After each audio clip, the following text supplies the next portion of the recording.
প্রথমেই বলবো ভিডিওটা একেবারে স্কিপ করবেন না, একাধিক খবর রয়েছে ভিডিওতে, একাধিক ইনফরমেশন দেব আপনাদেরকে অন্নপূর্ণা যোজনা নিয়ে।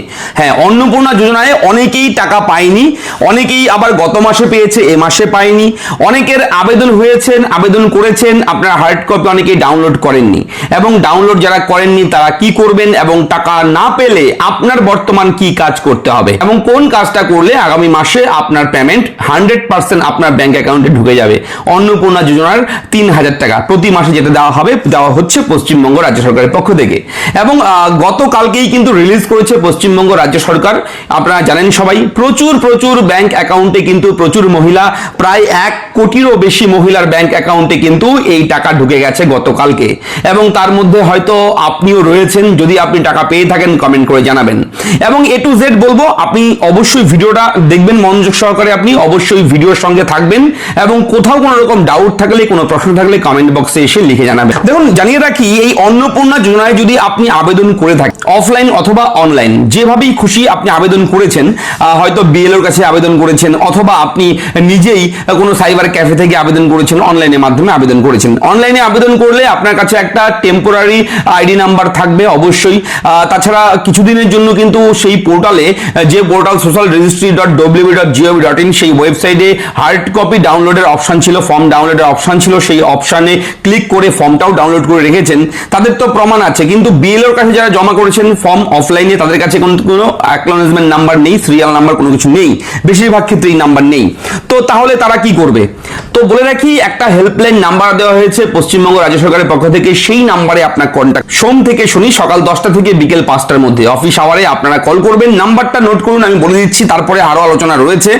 8282082820 8282082820 এই নাম্বারে আপনারা অফিস আওয়ারে আপনারা ফোন করবেন। ফোন করে আপনি আপনার নাম, হেড অফ ফ্যামিলি এবং ফোন নাম্বার সমস্ত কিছু দিয়ে আপনি কিন্তু জানাবেন, আপনার অভিযোগ আপনি করতে পারেন সেখানে, যে আপনি অন্নপূর্ণা যোজনায় আবেদন করেছেন কিন্তু 1 মাসেরও আপনি টাকা পাননি, কিংবা এই মাসে টাকা পাননি, কিংবা গত মাসে টাকা পাননি।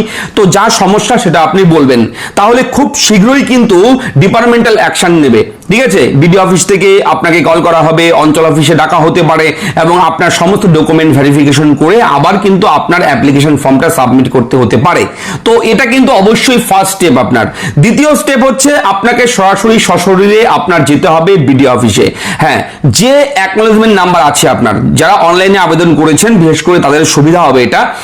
যারা অফলাইনে আবেদন করেছেন তাদের ক্ষেত্রে বলে রাখি, আপনার সমস্ত ডকুমেন্ট নিয়ে যেতে হবে, প্রয়োজনে আপনার নতুন করে ফর্ম ফিল আপও করতে হতে পারে।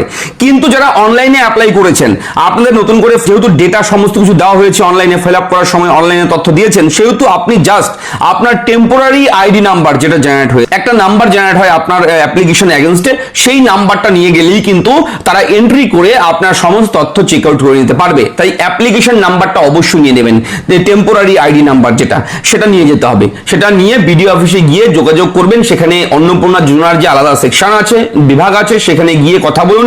সেখানে গেলেই কিন্তু আপনার সমস্যার সমাধান হয়ে যাবে। এই হচ্ছে সমস্যা সমাধানের প্রসেস। এবার আসছি, যে একই পরিবারে 3 জন 4 জন 5 জন মহিলা রয়েছেন, একাধিক মহিলা থাকতেই পারে। আমার পরিবারেও 2 জন মহিলা, ঠিক আছে, আমার স্ত্রী, আমার মা, দুজনেই টাকা পেয়ে গেছে। ঠিক আছে, কেননা ওনারা ইনকাম ট্যাক্সের আওতায় নেই, ওনারা কোনো পেনশন হোল্ডার নন, ওনারা কোনো গভর্নমেন্ট চাকরি করেন না। ঠিক আছে, তো তার জন্য কিন্তু উনি এলিজিবল হয়েছেন ওনারা, এবং ওনারা পেয়ে গেছেন। তো এরকম ভাবে একাধিক, আপনাদের পরিবারেও হয়তো একাধিক মহিলা আছে, মা, মাসি, পিসি, যাই আছে আপনাদের মহিলা পরিবারে যারা যারা আছে। ঠিক আছে, হয়তো কারোর পরিবারে 3 জন মহিলা, কারোর পরিবারে 4 জন মহিলা আছে। তো তারা কি সবাই টাকা পাবে? হ্যাঁ, যদি এলিজিবল হয়, যদি সেই মহিলা সেই ক্রাইটেরিয়ার মধ্যে পড়ে, সেই যোগ্যতার মধ্যে পড়ে, তাহলে সবাই পাবে। এটা নিয়ে কোনো সমস্যা নেই, এটা নিয়ে টেনশন নেই।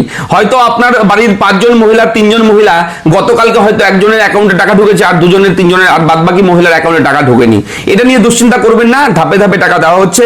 গতকাল রাত 12টা পর্যন্ত কাজ করা হয়েছে। অফিসিয়াল যারা স্টাফ আছেন, পেমেন্ট রিলিজের যারা দপ্তরে রয়েছেন, তারা কিন্তু রাত 12টা পর্যন্ত পেমেন্ট রিলিজ করেছে, এবং ইভেন আজকে সকাল থেকেও কিন্তু পেমেন্ট রিলিজের, অর্থাৎ টাকা টাকা পাঠানোর যে দায়িত্বে যারা আছেন তারা কিন্তু টাকা পাঠানোর কাজ করেই যাচ্ছে, ঠিক আছে, টাকা পাঠিয়েই যাচ্ছে এবং আগামীকাল পরশু তরশু টাকা ঢুকতে থাকবে, ঠিক আছে।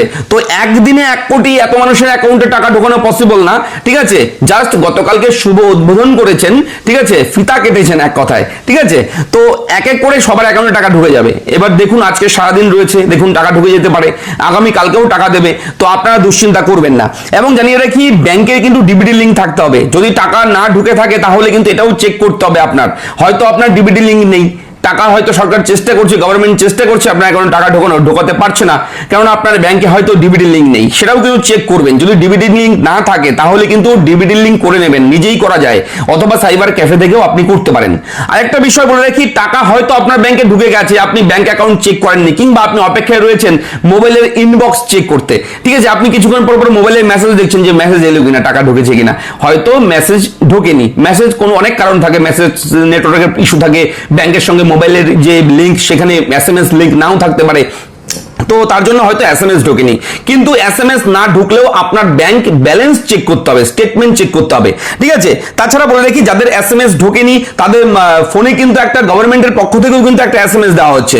কি এসএমএস দেওয়া হচ্ছে? গভর্নমেন্টের পক্ষ থেকেও এসএমএস জানানো হয়েছে যে আপনারা যারা আবেদন করেছেন আপনাদের ব্যাংক অ্যাকাউন্টে অন্নপূর্ণা যোজনার টাকা কিন্তু পাঠিয়ে দেওয়া হয়েছে সরকার থেকে। অন্নপূর্ণা যোজনার অধীনে আপনার প্রাপ্য অর্থ 3000 টাকা প্রদান করা হয়েছে পশ্চিমবঙ্গ সরকার। এরকম ভাবে কিন্তু একটা মেসেজও কিন্তু আপনাদের ফোনে পাঠিয়ে দিচ্ছে। যাদের কাছে এরকম মেসেজ এসছে, আমি স্ক্রিনশটটা দিয়ে দিচ্ছি, এরকম মেসেজ এলে আপনার কিন্তু অবশ্যই দুশ্চিন্তার ব্যাপার নেই, আপনার ব্যাংকে টাকা ঢুকে গেছে কিংবা কিছুক্ষণের মধ্যে হয়তো ঢুকে যাবে, ঠিক আছে। তো এই বিষয়টা হচ্ছে সরকারের পক্ষ থেকে কিন্তু জানানো হচ্ছে বাই এসএমএস যে আপনার ব্যাংকে টাকা পাঠিয়ে দেওয়া হয়েছে অন্নপূর্ণা যোজনার। তো এটাও একটা দুশ্চিন্তা দূর হওয়ার বিষয়, ঠিক আছে, টেনশনের ব্যাপার নেই। আর একটা বিষয় বলে রাখি, যে অন্নপূর্ণা যোজনায় আপনারা যারা আবেদন করেছেন, যারা সেই ফর্মটাকে ডাউনলোড করে ফেলেছেন তাদের জন্য ভালো। কিন্তু অনেকেই বর্তমানে কিন্তু আপনি ফর্ম ডাউনলোড করতে পারবেন না, এটা নিয়ে একটা সমস্যা, অনেকের মনের মধ্যে আতঙ্ক রয়েছে যে আমরা তো সেই ফর্মটা ডাউনলোড করিনি, এবার কি হবে। দুশ্চিন্তার ব্যাপার নেই, আপনার টেম্পোরারি আইডি নাম্বারটা বের করে রাখুন এখনই, যারা অনলাইনে আবেদন করেছেন, না হলে হারিয়ে গেলে কিন্তু ভবিষ্যতে সমস্যা হতে পারে। যখন প্রয়োজন হবে তখন সেই টেম্পোরারি আইডি দিয়েই কিন্তু আপনার সমস্ত কিছু ভেরিফিকেশন হবে আবার। সেহেতু টেম্পোরারি আইডি নাম্বারটা বের করার প্রসেসটা হচ্ছে সোশ্যাল রেজিস্ট্রি যে ওয়েবসাইট আছে, socialregistry.ww.gov.in, সেই ওয়েবসাইটে গিয়ে আপনি যে mobile number head of family দিয়েছেন প্রথমে, সেই ফোন নাম্বার দিতে হবে। প্রথমে ডিস্ট্রিক্ট চুজ করতে হবে, জেলার নাম চুজ করে ফোন নাম্বার দিয়ে ওটিপি আসবে, ওটিপি দিয়ে সাবমিট করার সঙ্গে সঙ্গে আপনার সামনে কিন্তু পরবর্তী নেক্সট পেজে আপনি টেম্পোরারি আইডি নাম্বারটা দেখতে পারবেন, ঠিক আছে। আমি স্ক্রিনশটটাও দিয়েছি সাইডে, আপনারা দেখে নিন এরকম আইডি নাম্বারটা, এটাকে সেভ করে রাখবেন, ঠিক আছে। আপনার যেই ফর্মটা ডাউনলোড করতেই হবে এমন ব্যাপার নেই, শুধুমাত্র এই নাম্বারটা থাকলেই হবে, না হলে কোনো সমস্যা নেই। এবার আপনি কমেন্ট করে বলবেন আপনি কোন জেলা থেকে দেখছেন এবং আপনার টাকা ঢোকেনি কিংবা ঢুকেছে, যদি টাকা পেয়ে না থাকেন সেটাও কিন্তু কমেন্ট করে জানাবেন। আমরা পরবর্তী একটা ভিডিও করে দেবো, আরো ভালো হবে ডিটেলসে, যে আপনি কি করবেন এখন সেটাও বলে দেবো, আরো ভালো হবে, ঠিক আছে। প্রয়োজনে আমরা নিজেরা বিডিও অফিসে গিয়ে কথা বলে তথ্য সংগ্রহ করে সেই তথ্য আপনাদের কাছে পৌঁছে দেব। তো আপনারা বলবেন, জানাবেন। এবং অনেকের ফর্মে বিভিন্ন ভুল হয়েছে, কোনো কিছু ভুল করেছেন, মেজর ভুল না করলেও কিন্তু টাকা ঢুকবে। ইম্পর্টেন্ট ভুল কি? আধার কার্ড নাম্বার ভুল করেছেন, তাহলে টাকা নাও ঢুকতে পারে, এটা কিন্তু গুরুত্বপূর্ণ ভুল। ফোন নাম্বার ভুল দিয়েছেন, এটাও গুরুত্বপূর্ণ ভুল। আপনি আপনার ঠিকানা ভুল দিয়েছেন, গুরুত্বপূর্ণ ভুল। আপনার সমস্ত তথ্য, এডুকেশন কোয়ালিফিকেশন যা রয়েছে এগুলো দিয়েছেন, ঠিক আছে, এগুলো তো ম্যাটার না, ঠিক আছে। এমনি অনেকের আবার কি করেছে, টাইটেলে ভুল করে দিয়েছে। দেখুন, একটা পরিবারে একাধিক মানুষ থাকে, ঠিক আছে, একাধিক জনসংখ্যা পরিবারে থাকতে পারে, 4জন 5জন থাকতে পারে। তো একজনের নামের স্পেলিং মিস্টেক হয়ে গেলে টাইটেলে, সেটা কোনো মেজর ভুল নয়, ঠিক আছে। সেটা আধিকারিকরা বুঝে নেবে যে স্পেলিং মিস্টেক হয়েছে, বাই মিস্টেক এটা ভুল হয়ে গেছে বানানটা, তো সেটা বুঝে নেবে। কিন্তু আধার কার্ড, আপনার ঠিকানা, এগুলো যদি আপনি ভুল দেন, ইনকামের ডিটেলস যদি ভুল দেন, তাহলে কিন্তু এগুলো সমস্যা। এবার আপনার বাড়ি ঘর কটা আছে, চাকরি করে না, পেনশন করে না, কি পেনশন পাচ্ছে কিনা, এগুলো ডিটেলস যদি ভুল দেন, তাহলে কিন্তু অন্নপূর্ণার টাকা ঢুকতে সমস্যা হবে। তাই অবশ্যই আপনারা বলবেন কমেন্ট বক্সে যে আপনি অ্যাপ্লিকেশন ফর্মে ফর্ম ফিল আপ করবার সময় অনলাইনে কিংবা অফলাইনে আপনি কোন জিনিসটা ভুল করেছেন। আমরা সেটা অ্যানালাইসিস করব যে সেটা মেজর ভুল, গুরুত্বপূর্ণ ভুল, একদম সিরিয়াস ভুল, নাকি কোনো রকম ব্যাপার নেই, এই ভুলে কিছু হবে না। তো আমরা কিন্তু পরবর্তীতে একটা ভিডিও করব, আপনি কি ভুল করেছেন ফর্মে সেটাও লিখে জানাবেন।